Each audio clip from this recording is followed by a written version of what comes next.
Public key cryptography. In this video, we are going to see about public key cryptography. Public key cryptography, also called asymmetric encryption, involves a pair of keys, a public key and a private key associated with an entity that needs to authenticate its identity electronically or to sign or encrypt data. The private key is known only to the computer, while the public key is given by the computer to any computer that wants to communicate securely with it. For example, if Alice wants to send a message to Bob, then Alice will encrypt it with Bob's public key, and Bob can decrypt the message with its private key. Principles of public key cryptography. Public key algorithms or asymmetric key rely on one key for encryption and a different but related key for decryption. The public and private key has consequences in key distribution, confidentiality, and authentication. These algorithms have the following important characteristics. It is computationally infeasible to determine the decryption key, only knowledge of the cryptographic algorithm and the encryption key. In addition, some algorithms such as RSA also exhibit the following characteristics. Either of the two related keys can be used for encryption, with the other used for decryption. Public key encryption. The public key encryption has the following 6 schemes. Plain text. This is the readable message or data that is fed into the algorithm as input. Encryption algorithm. The encryption algorithm performs various transformations on the plain text. Public and private key. This is a pair of keys that have been selected so that if one is used for encryption, the other is used for decryption. Ciphertext. This is the scrambled message produced as output. It depends on the plain text and the key. Decryption algorithm. This algorithm accepts the ciphertext and the matching key and produces the original plain text. Essential steps in public key encryption. The essential steps in encryption process are following. Each user generates a pair of keys to be used for the encryption and decryption of messages. Each user places one of the two keys in a public register or other accessible file. This is the public key. The companion key is kept private. If Bob wishes to send a confidential message to Alice, Bob encrypts the message using Alice's public key. When Alice receives the message, she decrypts it using her private key. No other recipient can decrypt the message because only Alice knows Alice's private key. With this approach, all participants have access to public keys and private keys are generated locally by each participant. As long as a user's private key remains protected and secret, incoming communication is secure. At any time, a system can change its private key and publish the companion public key to replace its old public key. Let us take a closer look at the essential elements of a public key encryption scheme. There is some source A for a message which produces a message in plain text. X is equal to x1, x2 and so on up to xn. The m elements of X are letters in some finite alphabet. The message is intended for destination B. B generates a related pair of keys, a public key KU and a private key KR. KR is known only to B, whereas KU is publicly available and therefore accessible by A. With the message X and the encryption key KU as input, A forms the ciphertext Y is equal to Y1, Y2 and so on up to Yn. Y is equal to EKUB of X. The intended receiver in possession of the matching private key is able to invert the transformation. X is equal to DKRB of Y. An opponent observing Y and having access to KUB but not having access to KR or X must attempt to recover X or KR. It is assumed that the opponent does have knowledge of the encryption E and decryption D algorithms. If the opponent is interested only in this particular message, then the focus of effort is to recover X by generating a plain text estimate X. However, the opponent is interested to read future messages as well, in which case an attempt is made to recover KR by generating an estimate KR dash. It is important to emphasize that the encryption process just described does not provide confidentiality. There is no protection of confidentiality because any observer can decrypt the message by using the sender's public key. It is, however, possible to provide both the authentication function and confidentiality by a double use of the public key scheme. Z is equal to EKUB of EKRA of X. X is equal to EKUA of EKRB of Z. Initially, the message is encrypted using sender's private key. This provides the digital signature. Next, we encrypt again using the receiver's key. The final ciphertext can be decrypted only by intent receiver who alone has the matching private key. Thus, confidentiality is provided. Application of public key cryptography. In this video, we are going to see about application of public key cryptography. Public key systems are characterized by the use of a cryptographic algorithm with two keys, one held private and one available publicly. Depending on the application, the sender uses either the sender's private key or the receiver's public key or both to perform some type of cryptographic function. In broad terms, we can classify the use of public key crypto systems into three categories: encryption or decryption. The sender encrypts a message with the recipient's public key. Digital signature. The sender signs a message with its private key. Signing is achieved by a cryptographic algorithm applied to the message or to a small block of data that is a function of the message. Key exchange. Two sides cooperate to exchange a session key. Several different approaches are possible involving the private keys of one or both parties. Requirements of public key cryptography. In this video, we are going to see about requirements of public key cryptography. It is computationally easy for a party B to generate a pair public key PUB, private key PRB. It is computationally easy for a sender A, knowing the public key and the message to be encrypted, M, to generate the corresponding ciphertext. C is equal to E of PUB, M. It is computationally easy for the receiver B to decrypt the resulting ciphertext using the private key to recover the original message. M is equal to D of PRB, C is equal to D of PRB, E of PUB, M. It is computationally infeasible for an adversary, knowing the public key PUB, to determine the private key PRB. It is computationally infeasible for an adversary, knowing the public key PUB and a ciphertext C, to recover the original message M. Introduction to algorithms. In this video, we are going to see about introduction to algorithms. An algorithm, pronounced algorithm, is a procedure or formula for solving mathematical problems.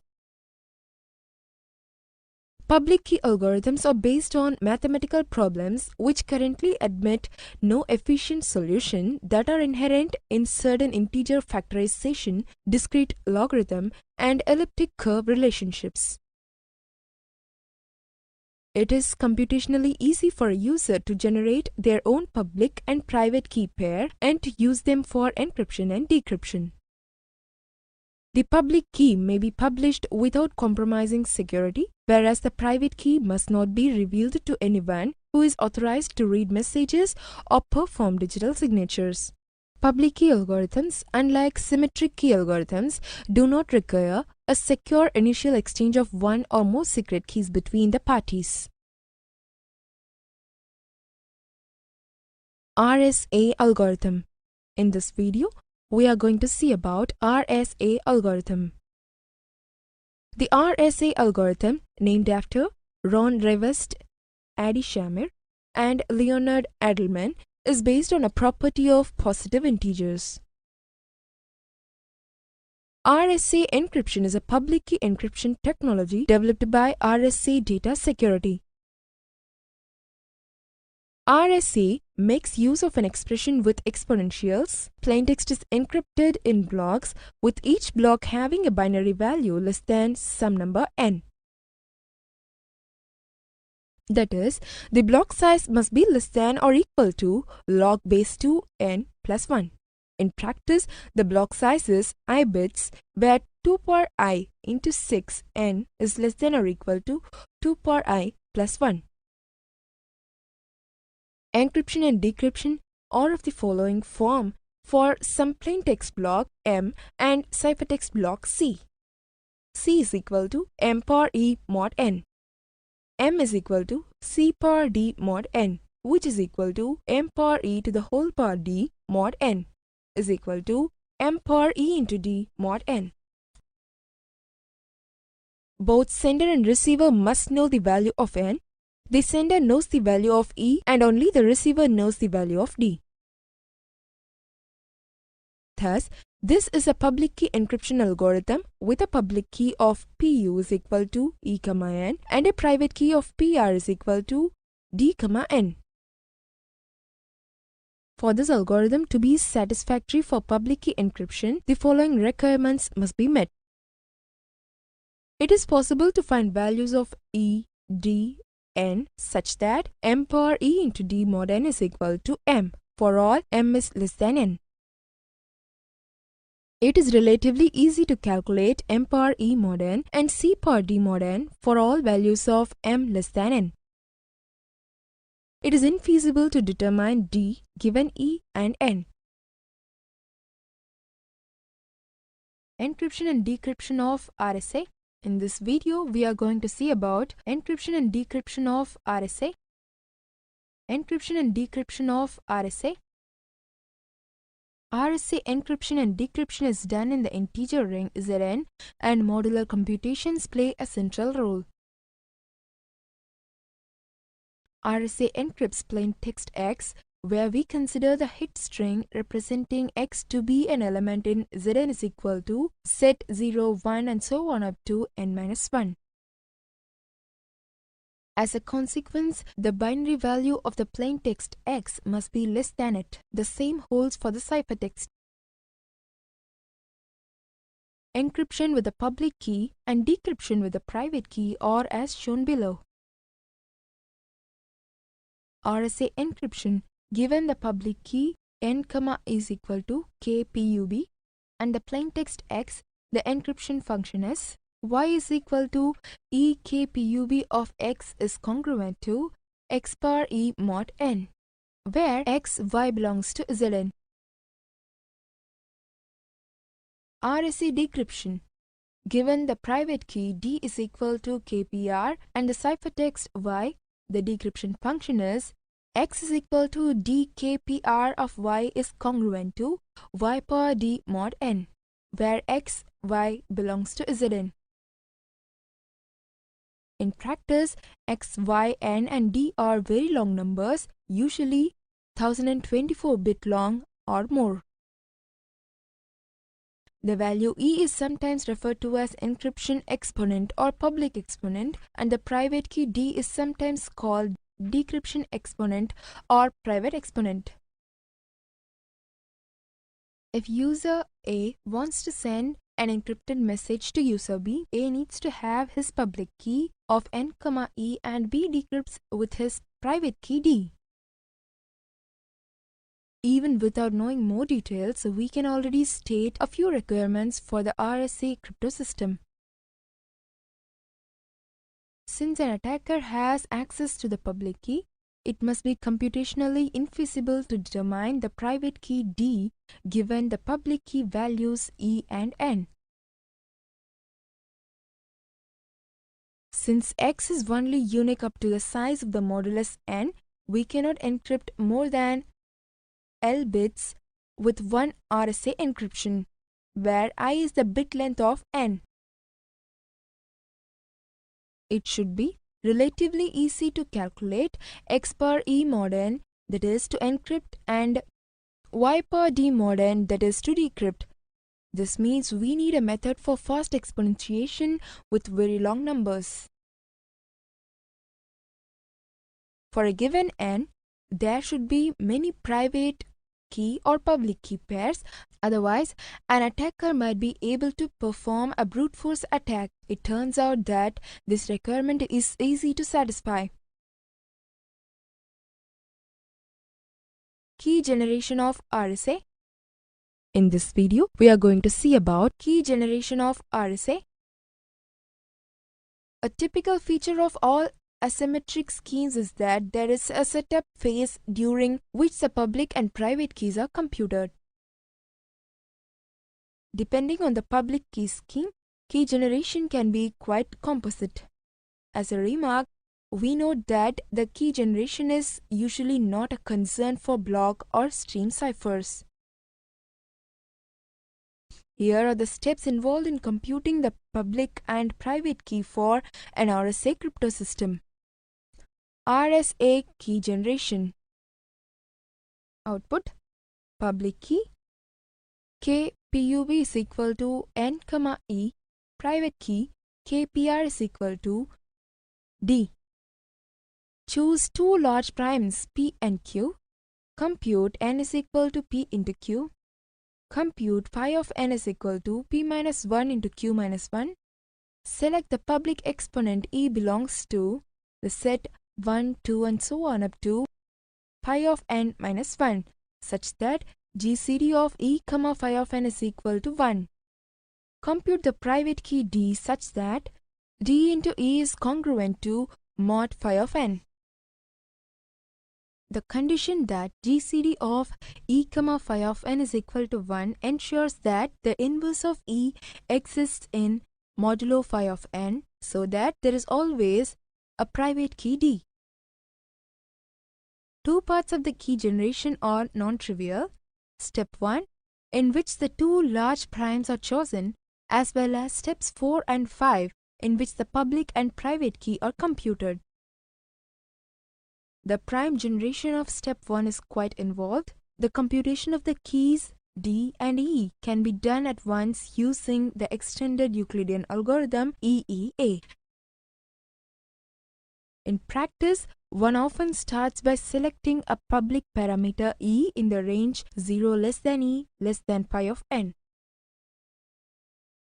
The value E must satisfy the condition GCD of E into phi of N is equal to 1. We apply the EEA with the input parameters N and E and obtain the relationship GCD of phi of N, E is equal to S into phi of N plus T into E. If GCD of E, phi of N is equal to 1, we know that E is a valid public key. Moreover, we also know that the parameter T computed by the extended Euclidean algorithm is the inverse of E, and thus D is equal to T mod phi of N. In case that E and phi of N are not relatively prime, we simply select it new value for E and repeat the process. Note that the coefficient S of the EEA is not required for RSA and does not need to be computed. Attacks on RSA.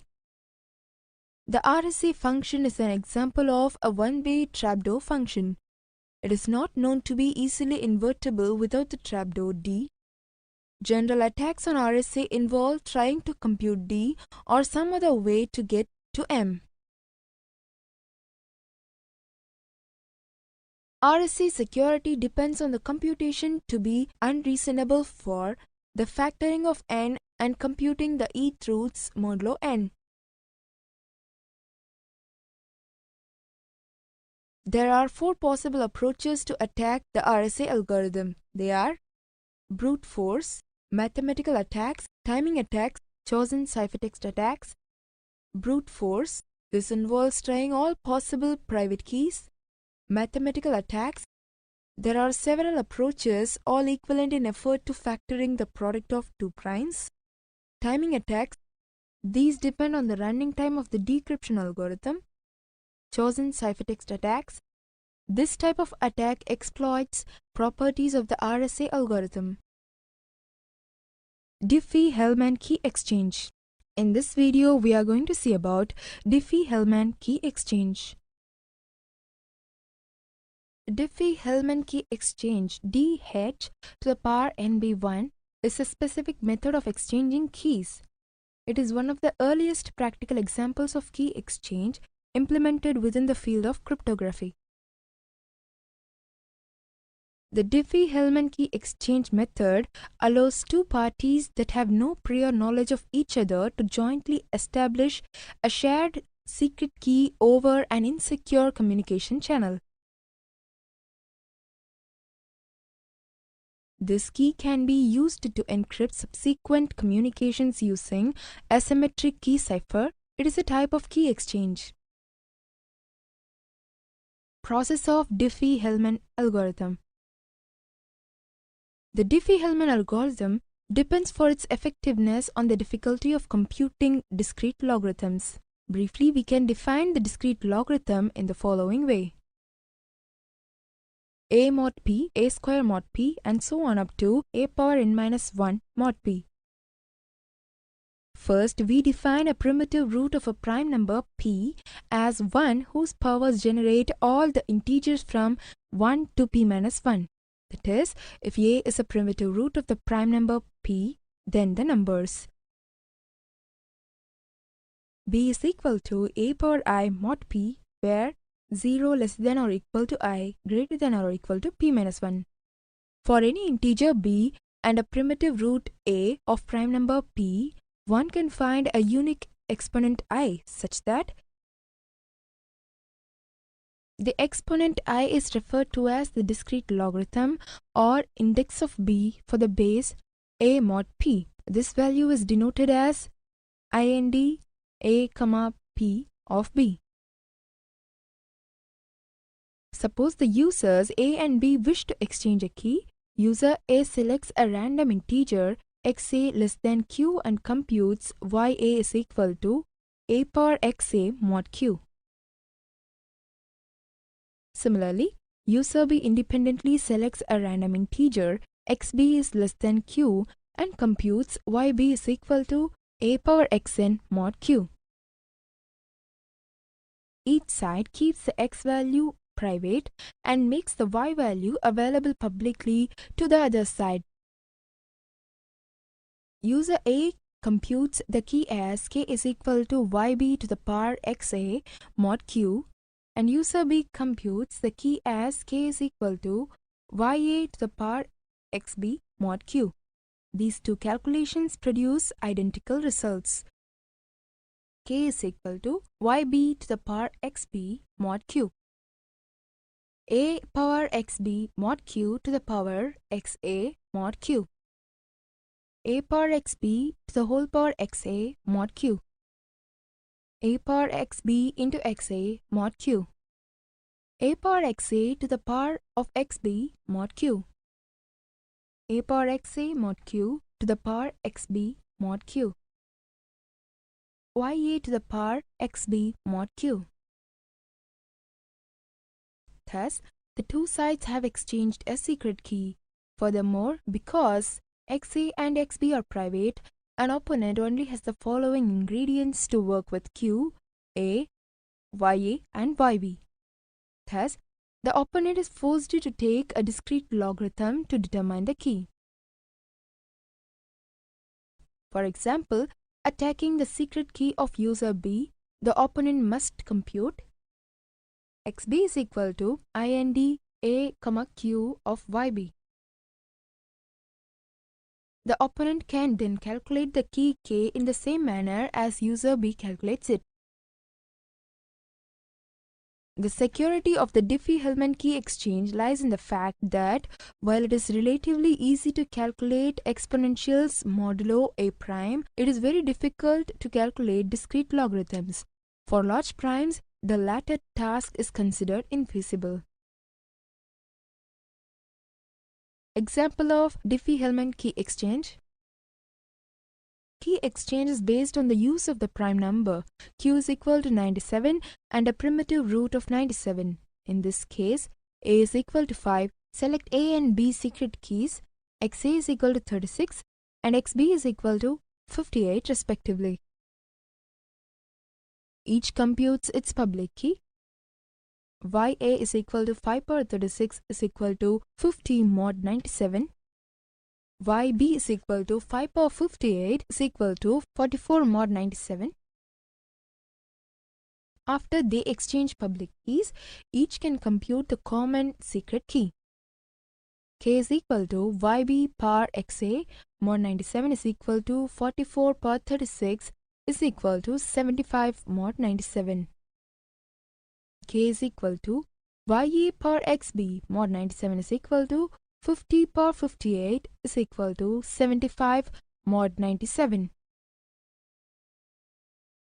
Attacks on Diffie-Hellman. In this animation, we are going to see about attacks on Diffie-Hellman. In attacks on Diffie-Hellman, a problem is left which the party knows whom it shared the secret with. This can be exploited by a man-in-the-middle attack. The attacker M inserts itself on the communications path between A and B, replies to A when A initiates a protocol run, and at the same time starts a protocol run with B where M pretends to be A. Principals A and B might believe they have established a shared key. In fact, M shares key G power XU with A and key G power YV with B, and can read all traffic between A and B while acting as a relay. Digital signature standards. In this video, we are going to learn about digital signature standards. The National Institute of Standards and Technology (NIST) has published Federal Information Processing Standard FIPS 186, known as the Digital Signature Standard DSS.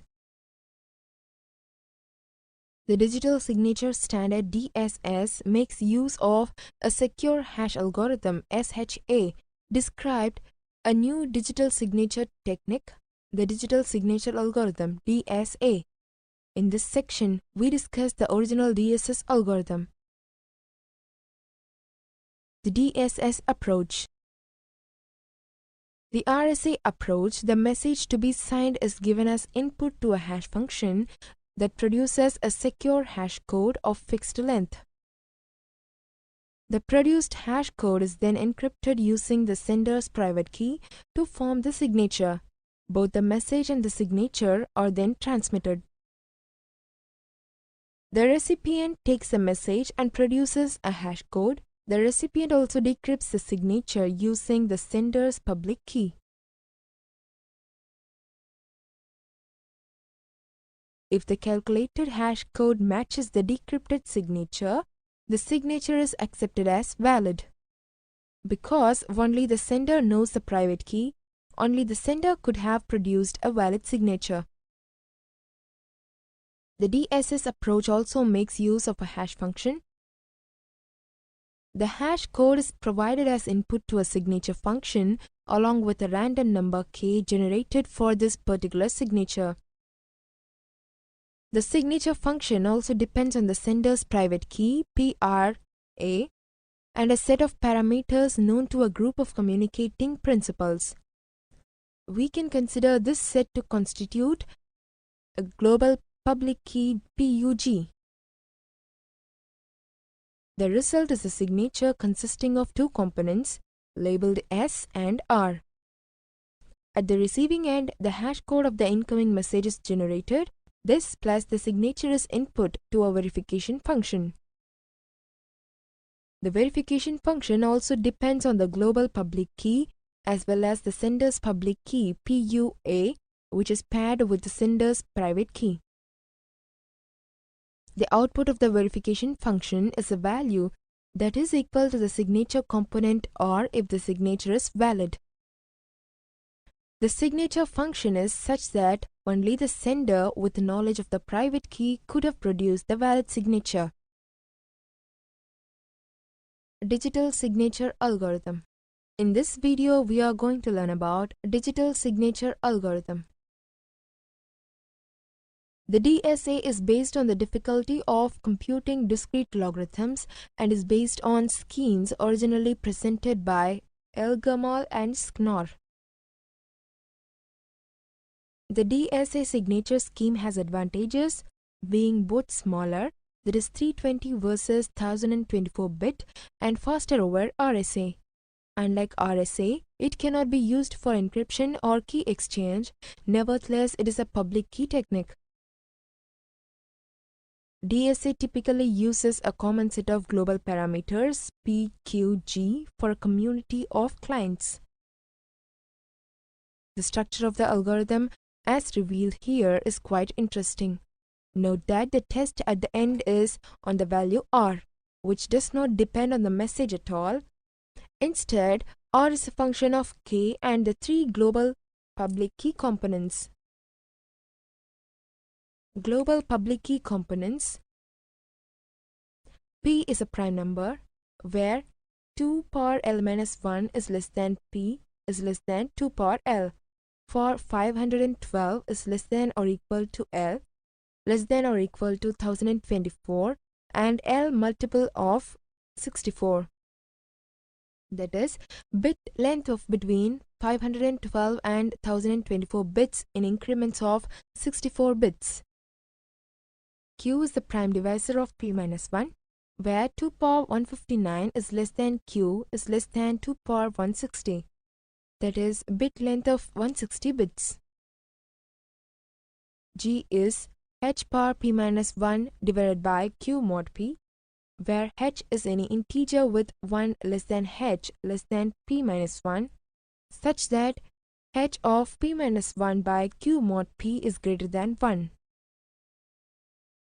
X is a user's private key of random or pseudo-random integer with 0 less than x less than q, and y is the user's public key, that is y is equal to g power x mod p. K is the user's per message secret key of random or pseudo-random integer with 0 less than k less than q. Signing. R is equal to g power k mod p into mod q. S is equal to k inverse of h of m plus xr into mod q. Signature is equal to R, S. Verifying. W is equal to S dash of inverse mod q. U1 is equal to h of m dash into W into mod q.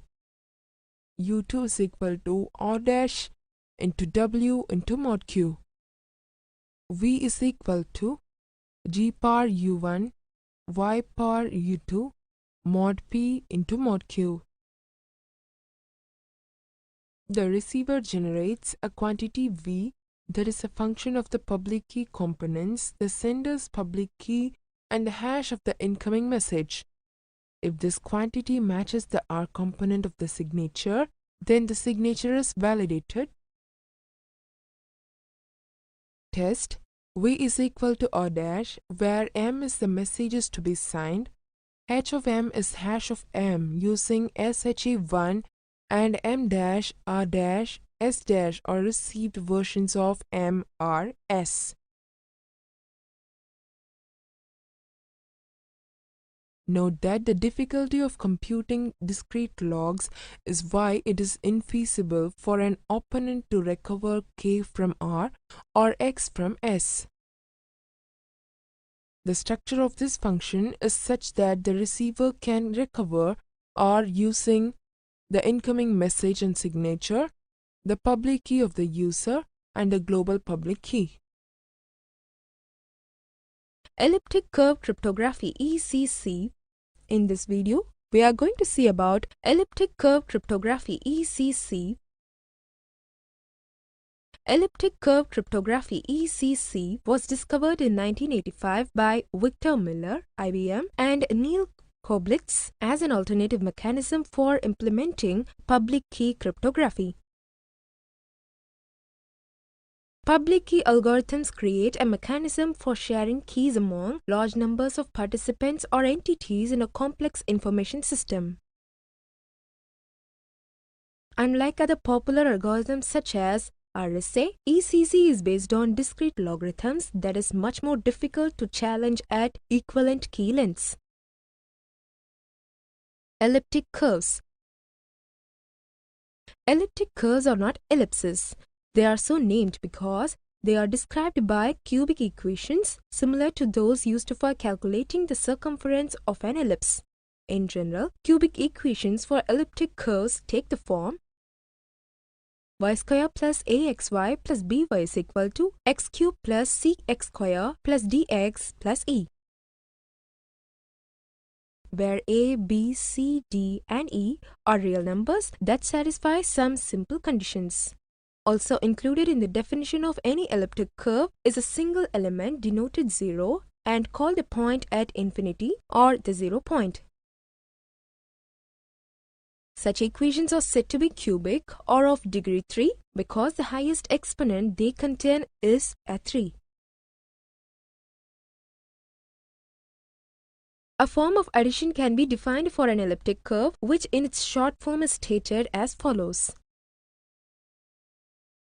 If 3 points on an elliptic curve lie on a straight line, their sum is 0. From this definition, we can define the rules of addition over an elliptic curve. 0 serves as the additive identity. Thus, 0 is equal to minus 0 for any point P on the elliptic curve. P plus 0 is equal to P. A vertical line meets the curve at 2 points with the same x coordinate. Say P1 is equal to x comma y and minus P1 is equal to x comma minus y. It also meets the curve at the infinity point.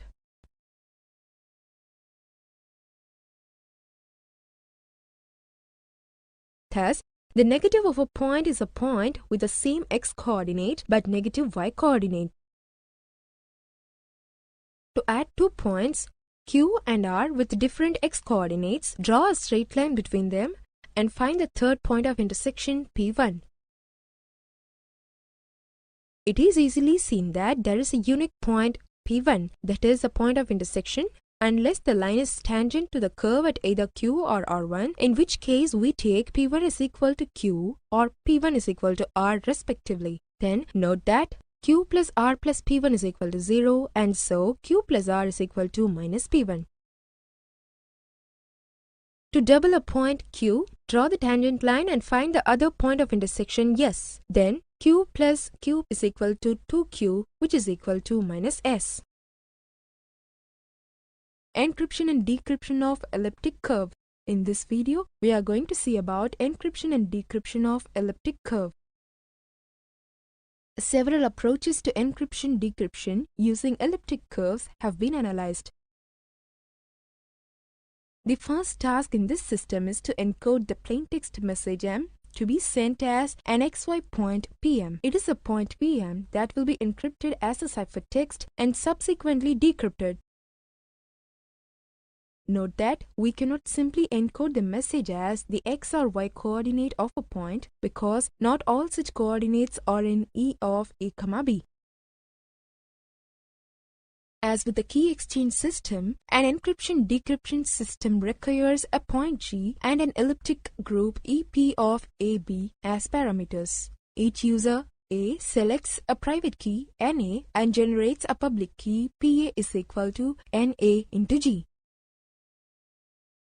To encrypt and send a message PM to B, A chooses a random positive integer K and produces the ciphertext CM consisting of the pair of points. CM is equal to KC PM plus K into PB. Note that A has used B's public key PM. To decrypt the ciphertext, B multiplies the first point in the pair by B's secret key and subtracts the result from the second point. PM plus K into PB minus NB of KG is equal to PM plus K into NB into G minus NB of KG is equal to PM. A has masked the message PM by adding KPB to it. Nobody but A knows the value of K. So even though PB is a public key, nobody can remove the mask KPB. However, A also includes a clue which is enough to remove the mask if one knows the private key NB. For an attacker to recover the message, the attacker would have to compute K given G and KG, which is assumed hard. Security of elliptic curve. The security of ECC depends on how difficult it is to determine K given KP and P. This is referred to as the elliptic curve logarithm problem. The fastest known technique for taking the elliptic curve logarithm is known as the Pollard-Rowe method. Below table compares the efficiency of this method with factoring a number into two primes using the general number field sieve. As already seen, smaller key size can be used for ECC compared to RSA. Furthermore, for equal key lengths, the computational effort required for ECC and RSA is comparable. Thus, there is a computational advantage to using ECC with a shorter key length than a comparably secure RSA. One-way hash function and message digest. In this video, we are going to see about one-way hash function and message digest, an algorithm that turns messages or text into a fixed string of digits, usually for security or data management purposes. The one-way means that it's nearly impossible to derive the original text from the string. A one-way hash function is used to create digital signatures, which in turn identify and authenticate the sender and message of a digitally distributed message. Message digest. Message digest functions, also called hash functions, are used to produce digital summaries of information called message digests. Message digest, also called hashes, are commonly 128 bits to 160 bits in length and provide a digital identifier for each digital file or document. Message digest functions are mathematical functions that process information to produce a different message digest for each unique document. Identical documents have the same message digest, but if even one of the bits for the document changes, the message digest changes. MD5 Message Digest Algorithm. The MD5 Message Digest algorithm was developed by Ron Rivest at MIT. MD5 was the most widely used secure hash algorithm. The algorithm takes as input a message of arbitrary length and produces as output a 128-bit message digest. The input is processed in 512-bit blocks. The processing consists of the following steps. Step 1. Append padding bits. The message is padded so that its length in bits is congruent to 448 modulo 512. Length is equal to 448 mod 512. The length of the padded message is 64 bits, less than an integer multiple of 512 bits. Padding is always added even if the message is already of the desired length. Step 2. Append length. A 64-bit representation of the length in bits of the original message before the padding is appended to the result of step 1, least significant byte first.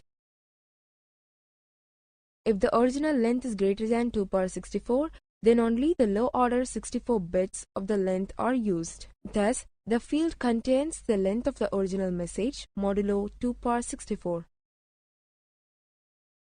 The outcome of the first two steps will result a message that is an integer multiple of 512 bits in length. Step 3. Initialize MD buffer.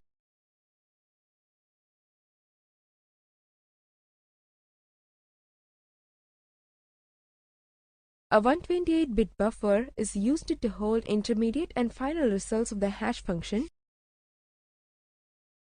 The buffer can be represented as 4 32-bit registers A, B, C, D. These registers are initialized to the 32-bit integers hexadecimal values. A is equal to 67452301, B is equal to EFCDAB89, C is equal to 98BADCFE, D is equal to 10325476. These values are stored in little endian format, which is the least significant byte of a word in the low address byte position. As 32-bit strings, the initialization values, that is hexadecimal, appear as word A 01234567, word B 89ABCDEF, word C FEDCBA98, word D 76543210. Step 4. Process message in 512-bit, that is 16-word blocks. The heart of the algorithm is a compression function that consists of 4 rounds of processing. This module is labeled HMD5. The 4 rounds have a similar structure, but each uses a different primitive logical function referred to as F, G, H, and I in the specification. Each round takes as input the current 512-bit block being processed, that is YQ, and the 128-bit buffer value A, B, C, D, and updates the contents of the buffer. Each round also makes use of 1/4 of a 64-element table T64 constructed from the sign function. The ith element of T, denoted T of I, has the value equal to the integer part of 2 power 32 into ABS sin I, where I is in radians. Because ABS sin I is a number between 0 and 1, each element of T is an integer that can be represented in 32 bits. The table lists the values of T. The output of the 4th round is added to the input to the first round, CVQ, to produce CVQ plus 1. The addition is done independently for each of the 4 words in the buffer, with each of the corresponding words in CVQ using addition modulo 2 power 32. Step 5. Output. After all L512-bit blocks have been processed, the output from the Lth stage is 128-bit message digest. We can summarize the behavior of MD5 as follows. CV0 is equal to IV. CVQ plus 1 is equal to sum 32 of CVQ RF1 of YQ RFH of YQ RFG of YQ RFF YQ CVQ. MD is equal to CVL, where IV is equal to initial value of the ABCD buffer defined in step 3. YQ is equal to the qth 512-bit block of the message. L is equal to the number of blocks in the message, including padding and length fields. CVQ is equal to chaining variable processed with the qth block of the message. RF is equal to round function using primitive logical function X. MD is equal to final message digest value.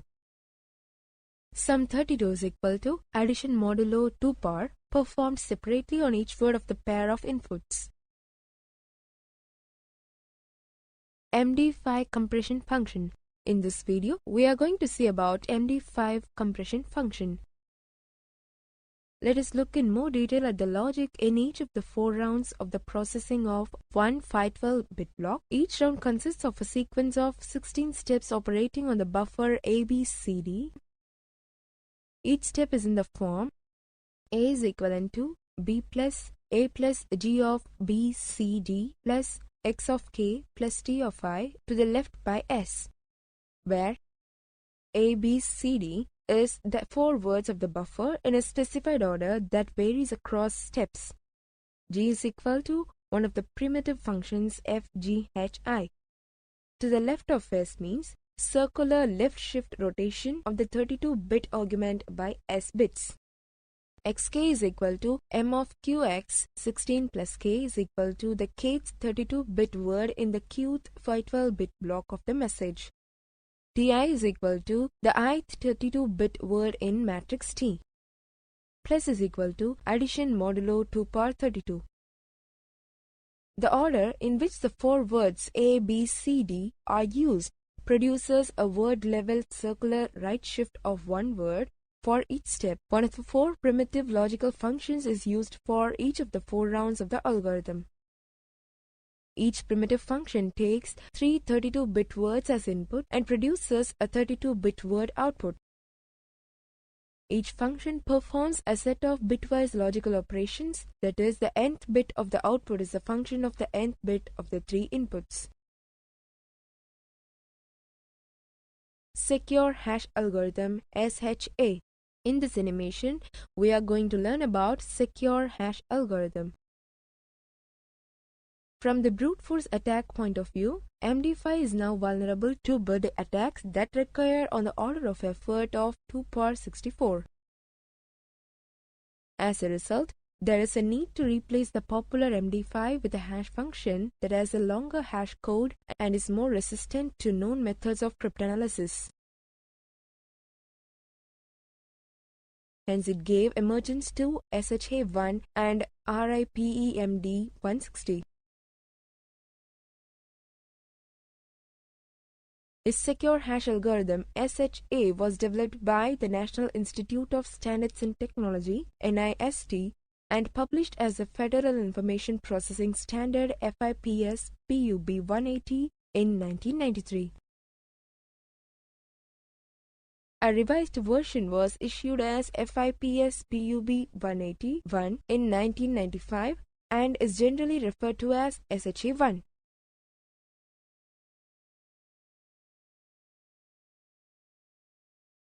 SHA-1 logic.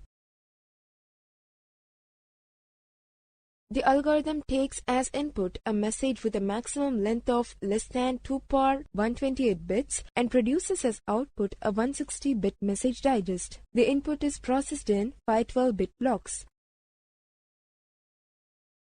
The overall processing of a message follows the structure shown for MD5 with a block length of 512 bits and a hash length and chaining variable length of 160 bits. The processing consists of the following steps.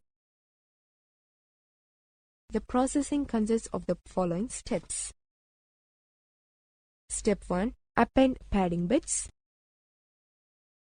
The message is padded so that its length is congruent to 448 modulo 512. Length is equal to 448 modulo 512. Padding is always added even if the message is already of the desired length. Thus, the number of padding bits is in the range of 1 to 512. The padding consists of a single I bit followed by the necessary number of O bits.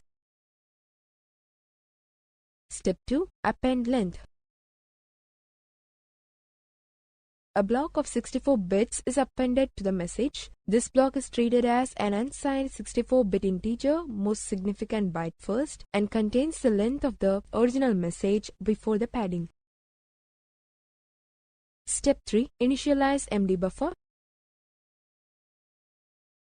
A 160-bit buffer is used to hold intermediate and final results of the hash function. The buffer can be represented as 5 32-bit registers A, B, C, D, E.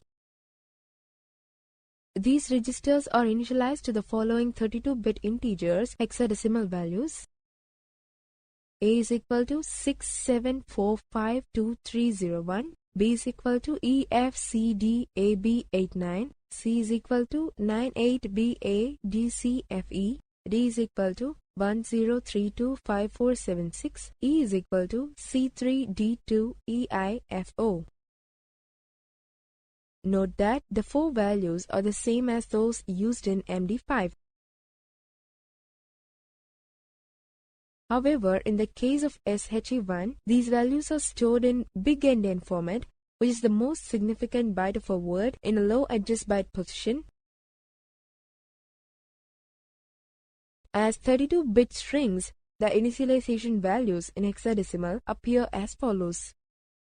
Word A 67452301, word B EFCDAB89, word C 98BADCFE, word D 10325476, word E C3D2EIFO. Step 4. Process message in 512-bit 16-word blocks.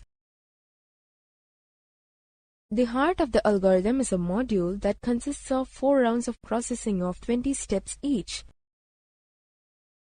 The 4 rounds have a similar structure, but each uses a different primitive logical function which we refer to as F1, F2, F3, and F4.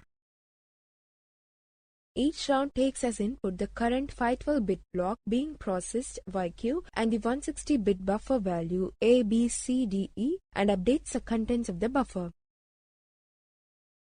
In fact, only 4 distinct constants are used. The values in hexadecimal and decimal are as follows.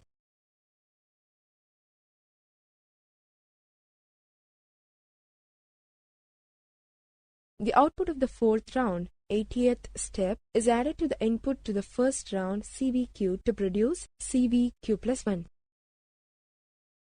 The addition is done independently for each of the 5 words in the buffer with each of the corresponding words in CVQ using addition modulo 2 power 32.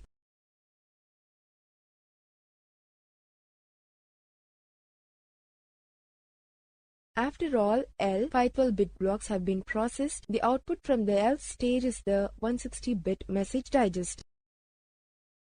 We can summarize the behavior of SHE1 as follows. CV0 is equal to IV, CVQ plus 1 is equal to sum 32 of CVQ A, B, C, D, E. MD is equal to CVL, where IV is equal to initial value of the A, B, C, D, E buffer defined in step 3. A, B, C, D, E, Q is equal to the output of the last round of processing of the Qth message block. L is equal to the number of blocks in the message including padding and length fields. Sum 32 is equal to addition modulo 2 power 32 performed separately on each word of the pair of inputs. MD is equal to final message digest value. SHE1 compression function. In this animation, we are going to learn about SHE1 compression function. The more detail of the logic in each of the 80 rounds of the processing of 512-bit block A, B, C, D, E is equivalent to E plus F of T, B, C, D plus S power phi of A plus WT plus KT A S power 30 of B, C, D, where A, B, C, D, E are the 5 words of the buffer. T is the step number where 0 less than or equal to T less than or equal to 79. F of T, B, C, D is equal to primitive logical function for step T. S power K is equal to circular left shift rotation of the 32-bit argument by K bits. WT is equal to a 32-bit word derived from the current 512-bit input block. KT is equal to an additive constant. 4 distinct values are used as defined previously. Plus is addition modulo 2 power 32. Each primitive function takes three 32-bit words as input and produces a 32-bit word output. Each function performs a set of bitwise logical operators, that is, the nth bit of the three inputs. The logical operators AND, OR, NOT, XOR are represented by the symbols as only three functions are used. For 0 less than or equal to t less than or equal to 19, the function is the conditional function if B then C else D. For 20 less than or equal to t less than or equal to 39 and 60 less than or equal to t less than or equal to 79, the function produces a parity bit. For 40 less than or equal to t less than or equal to 59, the function is true if 2 or 3 of the arguments are true. It remains to indicate how the 32-bit word values W are derived from the 512-bit message. The first 16 values of W are taken directly from the 16 words of the current block. The remaining values are defined as follows. Wt is equal to S power 1 of Wt minus 16 XOR with Wt minus 14 XOR with Wt minus 8 XOR with Wt minus 3. Thus, in the first 16 steps of processing, the value of W is equal to the corresponding word in the message block. For the remaining 64 steps, the value of W consists of the circular left shift by 1 bit of the XOR of 4 of the preceding values of Wt. This is a notable difference from MD5 and RIPE MD160, both of which use one of the 16 words of a message block directly as input to each step function. Only the order of the words is permuted from round to round. SHA1 expands the 16 block words to 80 words for use in the compression function. This introduces a great deal of redundancy and interdependence to the message blocks that are compressed, which complicates the task of finding a different message block that maps to the same compression function output. Digital signature. In this video, we are going to learn about digital signature. Digital signature. A digital signature is a mathematical model for illustrating the authenticity of a digital message or document. A valid digital signature gives a recipient reason to believe that the message was created by a known sender and that it was not changed during transmission. Digital signatures are mostly used for software distribution, financial transactions, and in some other cases where it is important to detect forgery or tampering. Properties. Message authentication protects two parties who swapping messages from any third party. However, it does not protect the two parties against each other. Several forms of dispute between the two are possible. Generic model of digital signature process. For example, consider that Bob sends authenticated message to Alice. Essential elements of digital signature process. The digital signature should have the following properties. It should verify the author and the date and time of the signature. It should authenticate the contents at the time of the signature. It must be verifiable by third parties to resolve disputes. Digital signature requirements. Signature should be a bit pattern, depends on the message being signed. The signature should utilize a few information unique to the sender to avoid both forgery and denial. It should be comparatively simple to produce the digital signature. It should be comparatively simple to identify and validate this digital signature.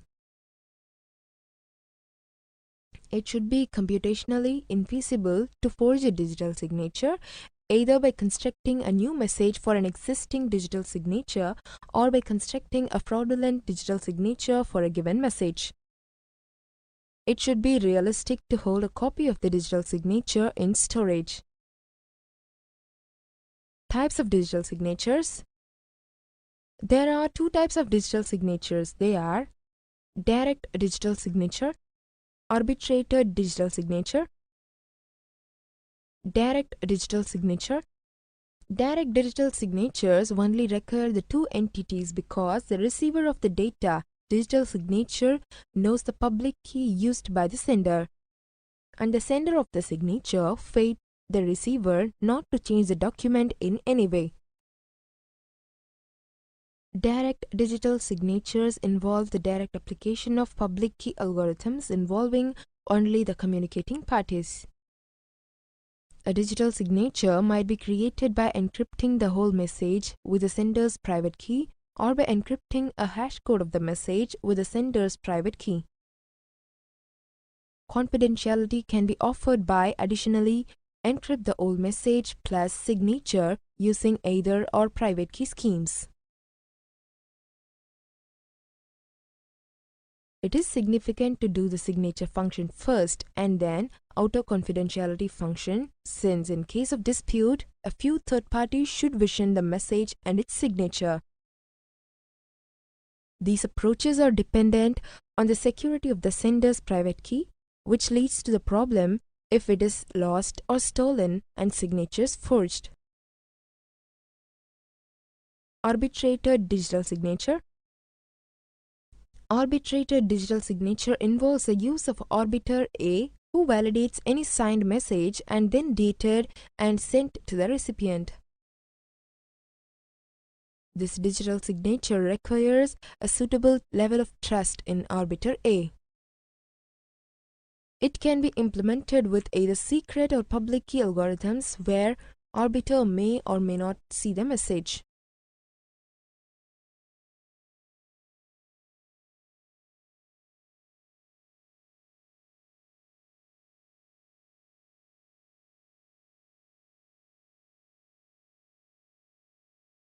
Introduction to Public Key Infrastructure (PKI). In this video, we are going to see about Introduction to Public Key Infrastructure (PKI).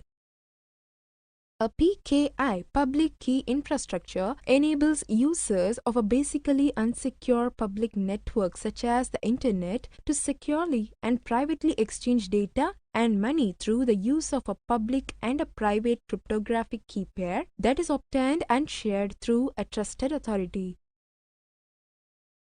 The public key infrastructure provides for a digital certificate that can identify an individual or an organization and directory services that can store and, when necessary, revoke the certificates. Although the components of a PKI are generally understood, a number of different vendor approaches and services are emerging. The public key infrastructure assumes the use of public key cryptography, which is the most common method on the internet for authenticating a message sender or encrypting a message. Traditional cryptography has usually involved the creation and sharing of a secret key for the encryption and decryption of messages. This secret or private key system has the significant flaw that if the key is discovered or intercepted by someone else, messages can be easily decrypted. For this reason, public key cryptography and the public key infrastructure is the preferred approach on the internet. A public key infrastructure consists of a certificate authority (CA) that issues and verifies digital certificate. A certificate includes the public key or information about the public key.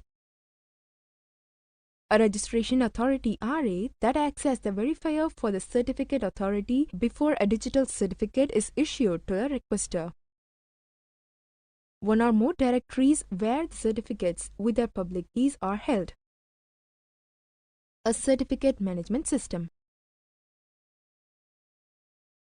Digital certificates.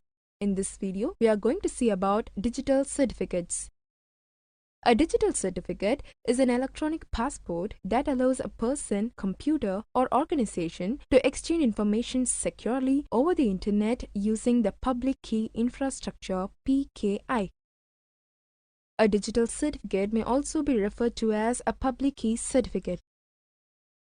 Like a passport, a digital certificate provides identifying information, is forgery resistant, and can be verified because it was issued by an official trusted agency. The certificate contains the name of the certificate holder, a serial number, expiration dates, a copy of the certificate holder's public key used for encrypting messages and digital signatures, and the digital signature of the certificate issuing authority CA so that a recipient can verify that the certificate is real. Certificate authorities. In this video, we are going to see about certificate authorities. A digital certificate is issued by a certification authority CA utilizing a hierarchical public key infrastructure PKI can be used to authenticate a sender's identity for spontaneous. A certificate may be obtained by applying to some issuing party called a CA. This may be either a company that specializes in issuing digital certificates or a private organization that requires users to submit a certificate it has previously issued as proof of digital identity. The CA should take reasonable steps to confirm the identity of applicants before issuing a certificate and should undertake various maintenance tasks throughout a certificate's lifetime. These include the revocation of any certificate whose private key has been compromised or whose holder has left the issuing organization. Most importantly, the CA should ensure that its own private keys are never revealed, as this would allow an attacker to issue bogus certificates under the issuer's name, thereby casting doubt on every certificate emanating from that CA.